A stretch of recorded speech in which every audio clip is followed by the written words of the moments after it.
This is Inside Indiana Business Radio for the afternoon of Thursday, July 13th, 2023. I'm Alex Brown.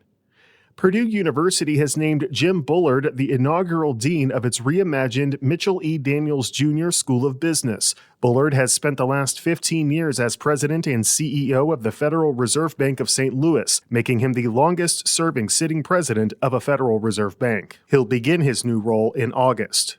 Developers with Cleveland-based industrial commercial properties have proposed taking steps to transform the nearly vacant Concord Mall in Elkhart into a business park with a mix of light industrial use, smaller retail units, and apartments. City Councilor Aaron Mishler was among those in support of the project. Our memories of being there for Christmas and Easter and shopping with our families are unfortunately long gone, and the reality is they're not coming back. And if we can use the memory of the mall almost to continue to support economic growth and to continue to help support our need for housing in the community, then I think it's a good idea. ICP is under contract now to take ownership of the 500,000 square foot property, and work could begin before the end of the year. The original complex, built in 1972, has seen its busier days. Only a handful of storefronts remain open today, and major retailers like Carson's and Jo-Ann Fabrics closed or relocated years ago. Clarksville-based TidalWise Technologies has closed on a more than $1 million seed round of funding. The company, which has developed a software platform designed to help title companies, law firms, and real estate professionals streamline operations, plans to use the funding to scale its product and add jobs. From the number one source for Indiana business news, this is Inside Indiana Business Radio. For 25 years, we've had the honor of telling the story of Indiana business. More than 1,300 shows, 8,000 interviews.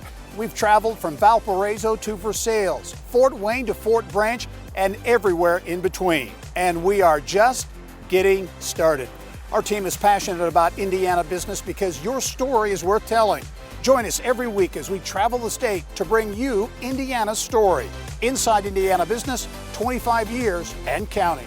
Consumer spending that boosted state revenues has cooled after 2 years of above-average financial performance, bringing the state's reserves back within a typical range. IIB's Kate Sharon has more. Indiana ended the 2023 fiscal year with $2.9 billion in reserve accounts, far short of the $6.1 billion it reported in 2022. Lawmakers also plowed $3.1 billion into one-time spending, bringing down the surplus. Reserves account for 16.3% of the current year's expenditures, above the 12.5% watermark for triggering an automatic taxpayer refund. However, a change in the most recent budget omits the state's tuition reserve account from consideration this year, meaning payments wouldn't be triggered unless the state had closer to $3.5 billion in savings. Lawmakers included the language to avoid another round of refunds. Revenues hewed closely to earlier forecasts, coming in at $25 million over estimates, a 0.1% difference. Sales taxes, which account for over half the state's income, exploded during the pandemic as consumers spent their federal stimulus checks. The mild recession predicted earlier this year didn't come, and instead the nation experienced a soft landing, as coined by economists. But as talk of a recession picked up, Hoosier spending appears to have slowed, coming $66 million, or 0.6% short of an estimated $10.5 billion. Kate Sharon, Inside Indiana Business Radio. Indianapolis-based Pro Team Tactical Performance is continuing to grow its footprint with a new location in Louisville, Kentucky. The company helps first responders recover from and prevent injuries in a manner similar to collegiate and professional athletes, and also provides behavioral health services. Pro Team Tactical was founded in 2018 by former Indianapolis Colts quarterback Jim Sorgi and former St. Louis Cardinals right fielder Joey Vandiver. The new location, set to open this summer, will be the company's 6th location.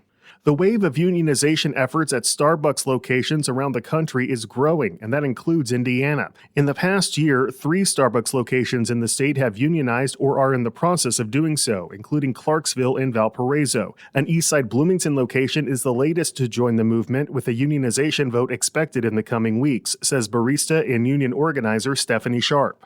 The point of unionization is collectively standing up, coming together, and people just tend to be afraid of being the first one to stand up and say something. Starbucks did not respond to IIB's multiple requests for comment regarding the 3 Indiana stores unionizing.